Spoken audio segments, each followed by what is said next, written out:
अस्सलाम वालेकुम दोस्तों। आज की हमारी कहानी का उन्वान है सार्स और लूमड़ी। एक दफ़ा का जिक्र है कि एक लूमड़ी ने एक भैंसे का शिकार किया।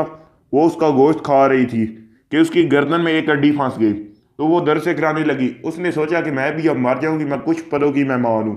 तो उसने देखा कि एक सार्स उसकी तरफ आ रहा है। उसने सार्स को कहा कि अगर तुम मेरी गर्दन से ये हड्डी निकाल दोगे तो तुम्हारा मुझ पर बहुत बड़ा एहसान होगा और मैं बदले में तुम्हें एक इनाम भी दूंगी। तो सास ने अपनी गर्दन उसकी गर्दन में डाली और हड्डी को निकालने लगी। जब उसने हड्डी निकाली तो उसने कहा लूमड़ी से कि मैंने अब ये हड्डी निकाल लिया, अब मुझे मेरा इनाम दो।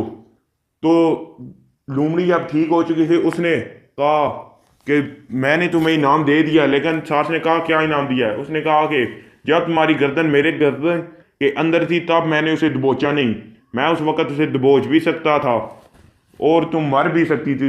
तो यही तुम्हारा इनाम है कि मैंने तुम्हें तुम्हारी जान बख्श दी। तो बच्चों, इस कहानी से हमें यह सबक मिलता है कि एहसान उन पर करना चाहिए जो एहसान के लायक हो। तो शुक्रिया दोस्तों।